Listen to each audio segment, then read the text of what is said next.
시편의 저자는 지금 답답해서 아이고 이 답답한 영혼들아 이러면서 지금 글을 쓰고 있어요. 왜 답답해요? 깨닫지 못하니까. 뭘 깨닫지 못해요? 가장 가치 있는 걸 깨닫지 못하니까.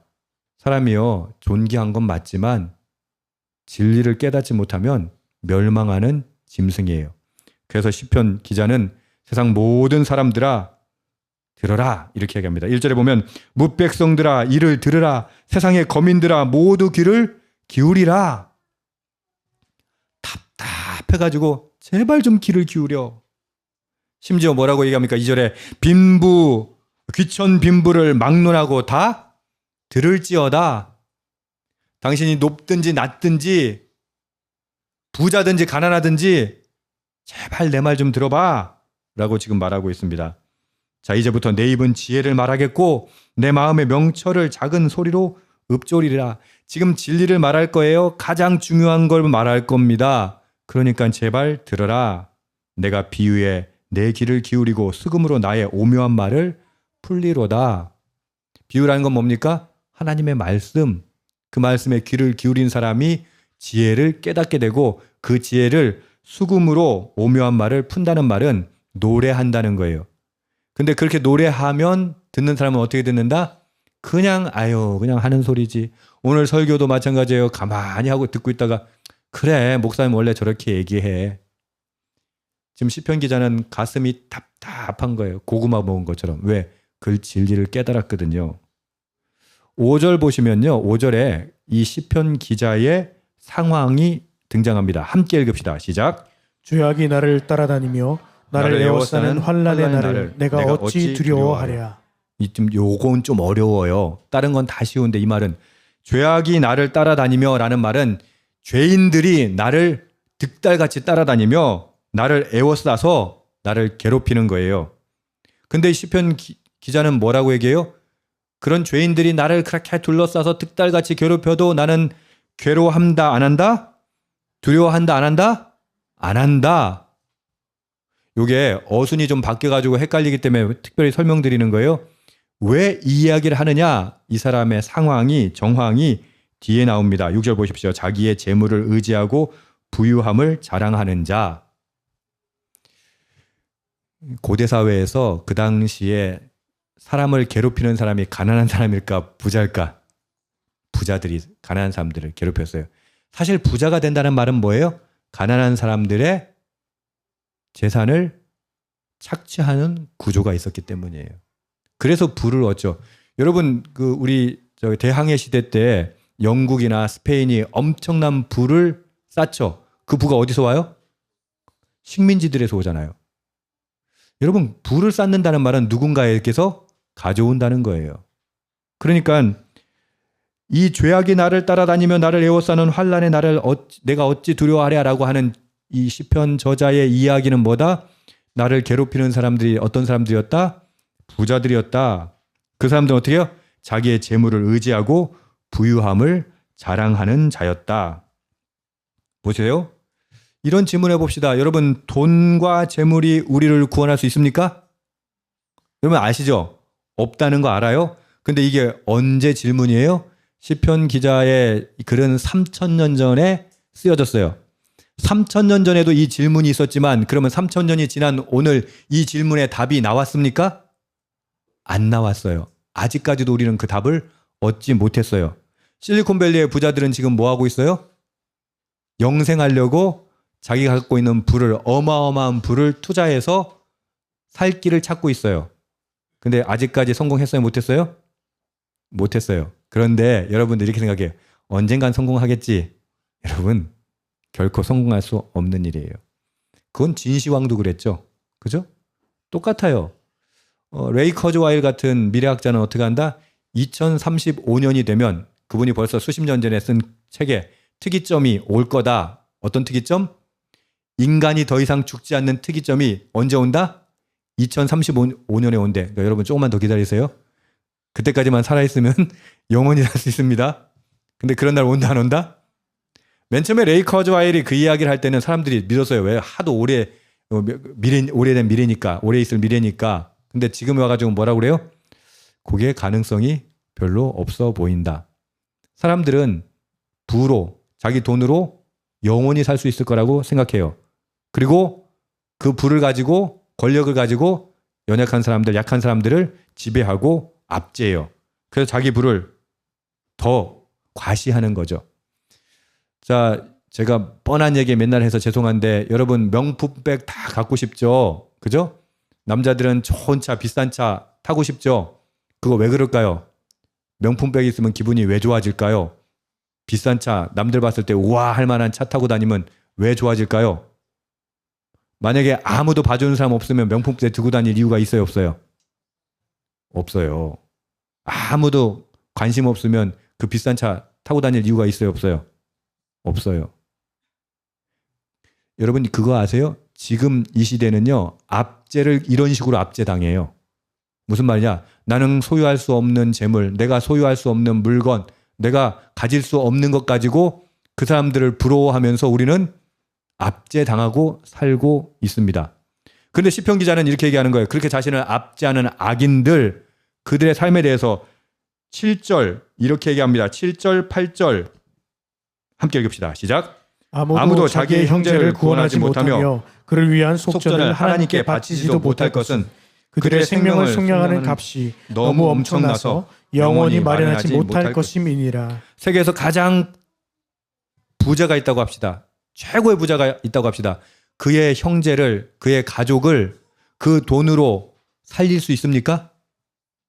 없어요. 지금 그 얘기를 하는 거예요. 그러니까 시편 기자는 뭐예요? 부자? 그거 별거 없네. 왜 별거 없어요? 여러분 우리가 압제당하는 이유는 뭔지 아세요? 그 부에 압도당한 것뿐이지 그 부자가 우리를 어떻게 할 수가 하나도 없어요. 그는 자기 형제의 생명도 못 살려요. 그의 부는요 아무런 능력이 없어요. 근데 여러분 우리가 어떻게 그 부의 압제를 당해요? 내가 거기에 귀속돼 버리는 거야. 내가 거기에 무릎 꿇어 버리는 거야. 여러분 옆집에 사람이 부자가 되든 안 되든 나하고 상관이 있어요, 없어요? 없어요. 근데 왜 비굴해져요? 뭐 하나 뭐 콩고물이라도 떨어질까 싶어가지고 비굴해지는 거예요. 여러분 우리는요 진리를 붙들고 있지 않으면요 그 돈에 휘둘리며 살아요. 여러분 우리가 왜 흔들려요? 상대방의 부에 왜 흔들려요? 그건 내가 그 안에 귀속돼서 들어가는 거예요. 무릎 꿇는 거예요. 무릎 꿇지 않으면 저는 흔들릴 이유가 없어요. 이 저자는 뭐라고 얘기합니까? 환난의 날에 나를 그렇게 고통스럽게 해도 내가 두려워할 필요가 있다 없다? 없다. 왜? 나는 거기 영향 안 받으니까.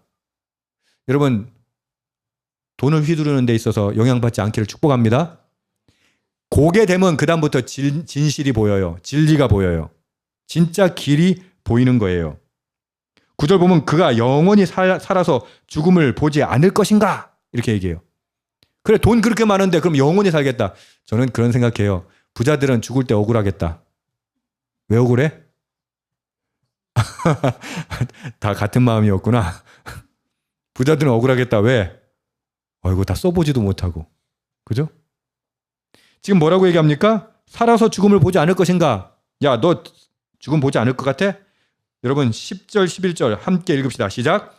그러나 그는 지혜 있는 자도 죽고 어리석고 무지한 자도 함께 망하며 그들의 재물은 남에게 남겨두고 떠나는 것을 보게 되리로다.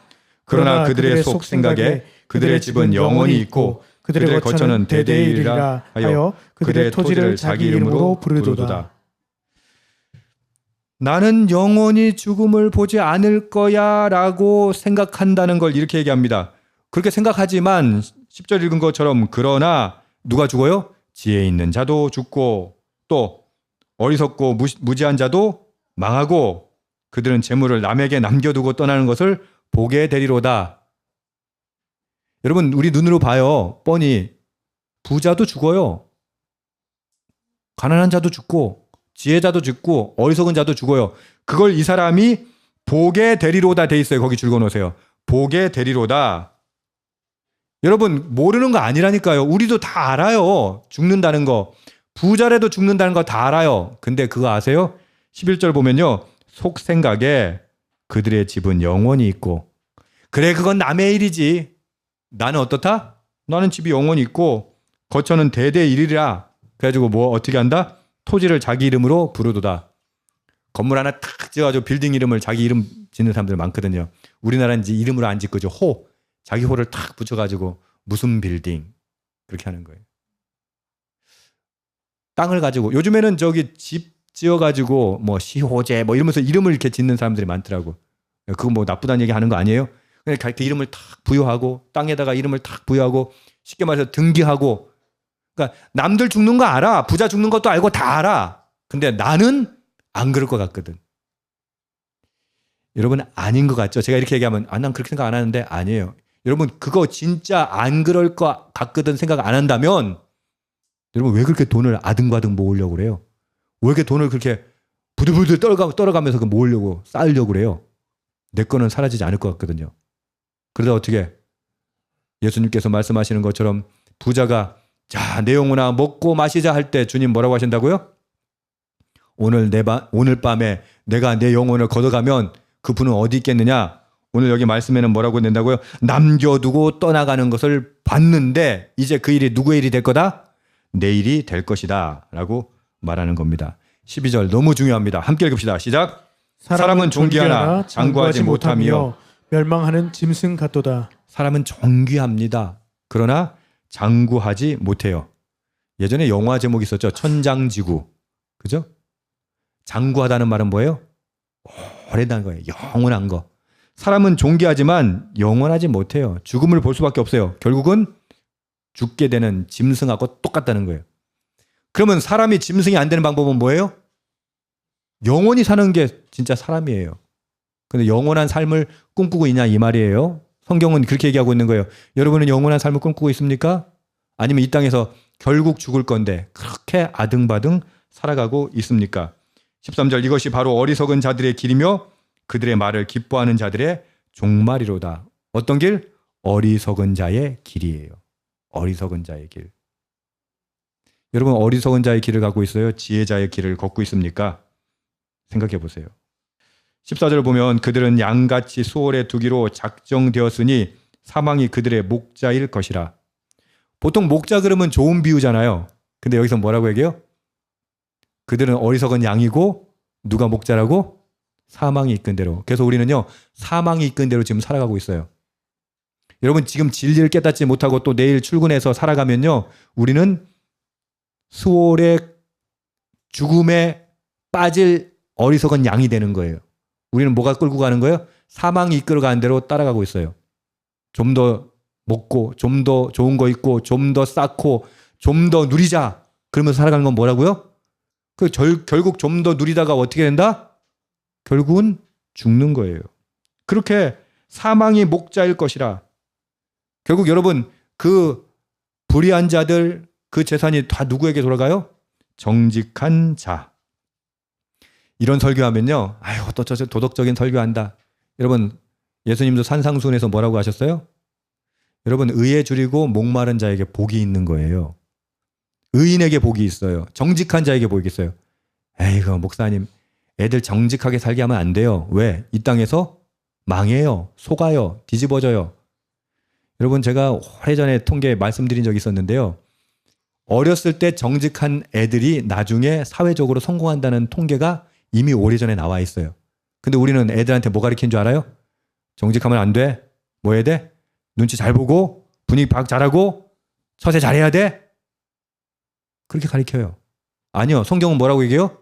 정직한 자가 보십시오. 정직한 자예요. 정직한 자가 아침에 그들을 다스리리니 결국 그들은 어떻게 될 것인가? 14절 후반절에 그들의 아름다움은 소멸하고 그렇게 막 뷰티샵 다니고 막 그렇게 성형수술하고 그렇게 좋은 옷 입고 꾸미고 메이크업하고 그렇게 살았는데 그들의 아름다움은 결국 어떻게 될 것이다?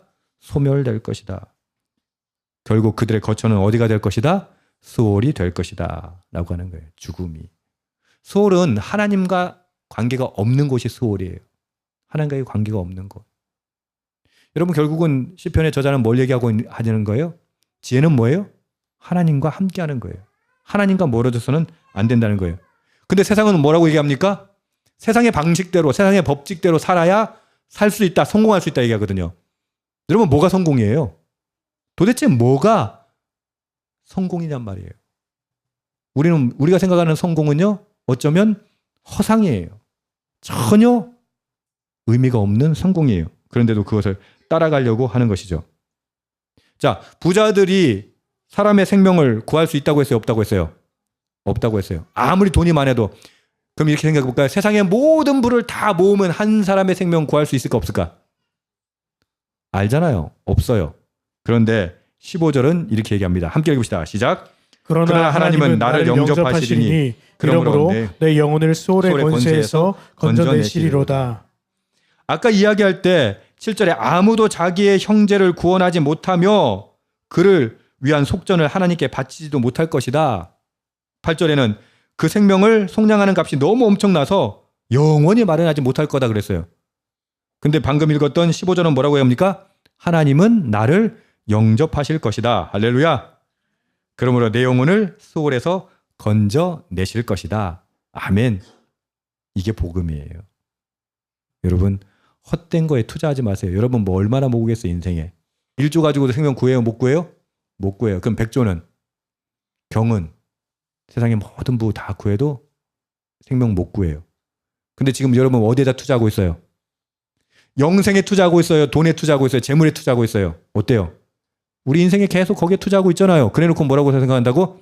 아, 나는 영원히 잘 살 것 같아. 착각하지 마십시오.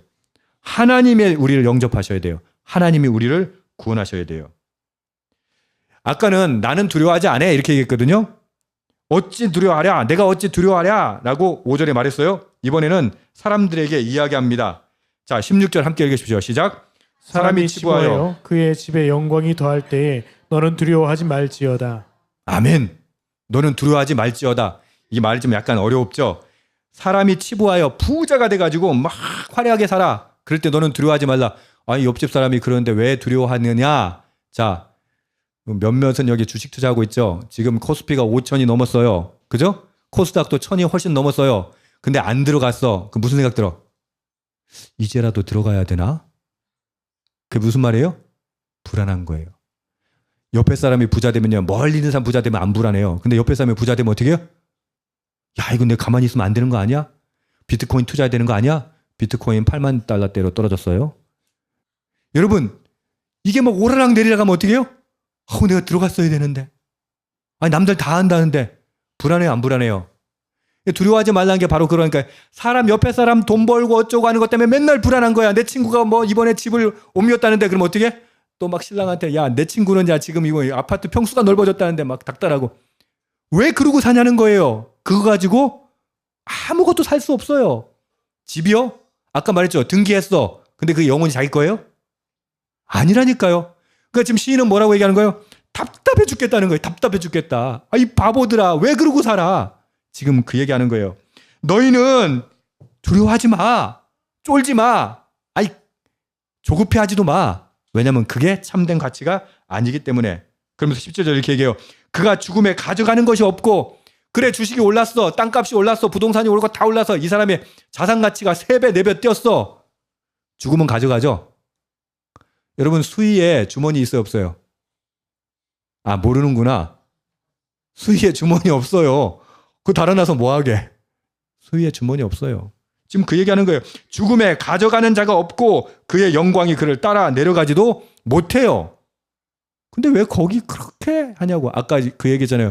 부자들 죽는 거 보면은 얼마나 속상할까. 왜? 가져가지도 못하는데. 얼마나 억울할까. 남들한테는 그렇게 얘기하는데 왜 나는 그렇게 사냔 말이에요. 그러니까 여러분 그냥 쓰고 사세요. 이웃주의에서 하나님을 위해서 그냥 쓰고 사세요. 하나님 채우세요. 근데 그거에 붙들려 있으면 어떻게 해요? 그거에 그냥 옴짝달싹 못하고 살아가는 거예요. 아등바등하고 사는 거예요. 여러분 아등바등하고 살아가지고 얼마 버는가 한번 계산해 보세요. 그거 견적이 안 나와요. 근데 우리는 어떻게 해요? 그거 붙들고 살아가요. 그러다가 어떻게 해요? 투자 한번 잘못하면 쪽박 차는 거죠. 그러면서 인생 사는 거예요. 아, 이 집 오른다고 해서 샀는데 내려가는 거예요. 그러면 또 좌절하는 거예요. 아유, 그렇게 살지 마세요. 영원한 가치, 진정한 가치에다가 투자하며 살라고 성경은 이야기하고 시편은 이야기하는 겁니다. 18절, 그가 비록 생시에 자기를 축하하며 스스로 좋게 함으로 사람에게 칭찬을 받을지라도 그들은 그들의 역대 조상에게로 돌아가리니 영원히 뭐를 보지 못하리로다? 빛을 보지 못하리로다. 여러분 조금이라도 깨달았으면 좋겠어요. 오늘 이 시간에 진짜 가치, 참된 가치, 돈으로 살 수 없는 것이 이 땅에 있다는 거 꼭 깨달았으면 좋겠어요. 마지막으로 제일 중요한 오늘의 말씀 20절 함께 크게 읽읍시다. 시작. 존귀하나 깨닫지 못하는 사람은 멸망하는 짐승 같도다. 다시 한번요. 존귀하나 깨닫지 못하는 사람은 멸망하는 짐승 같도다. 아멘. 여러분 돈 유용해요. 필요해요. 하지만 돈으로 할 수 없는 일이 훨씬 더 많아요. 생명 살 수 없고 영혼 구할 수 없습니다. 돈을 올바른 자리에 두어야지 돈이 우리의 주인이 되면 안 돼요. 돈의 노예가 되면 안 돼요. 여러분 영원한 관점을 살라고 지금 성경은 이야기하는 겁니다. 이 땅에서 잠깐이에요. 아무리 길어도 제가 예언할게 100년 후에 살아있을 사람이 여기 한 명도 없어. 제 예언 반드시 이루어질지어다. 여기서 100년 후에 살아있을 사람 없어요. 여러분 영원을 바라보십시오. 잠깐 머무는데 헷갈리지 마십시오. 또 뭘 이야기합니까? 하나님만이 우리의 참된 구원자 되신다는 것 기억하세요. 마지막으로 세상 기준에 흔들리지 마십시오. 그러니까 옆집 사람 얘기 듣지 마. 친구 얘기 듣지 마. 뭐 친구 얘기 들으면 야 이렇게 해야 되고 여기에 투자해야 되고 저게 해야 되고 뭐 해야 되고 그러면 그래 알았다. 너는 그렇게 해라. 세상의 기준에 흔들리지 마세요. 세상에 말하는데 귀 기울이지 마세요. 그럴 땐 귀 덮으세요. 하나님의 음성 들으세요. 하나님의 말씀 묵상하세요. 그리고 판단하고 그리고 살아가십시오. 특히 학생들 잘 기억하세요. 가치관은 어떤 가치관이 있어야 돼요? 하나님의 가치관으로 살아가야 됩니다. 오늘 시편을 통해서 우리는 우리의 삶의 방향을 점검해야 합니다. 무엇을 지금 의지하고 있습니까? 무엇을 위해서 살고 있습니까? 혹시 우리 삶이 재물이 돈이 목적이 되고 있지 않습니까? 하나님만 의지하고 영혼을 바라보고 참된 지혜 가운데 살아가는 저와 여러분 되기를 주님의 이름으로 축복합니다. 아멘. 기도하겠습니다.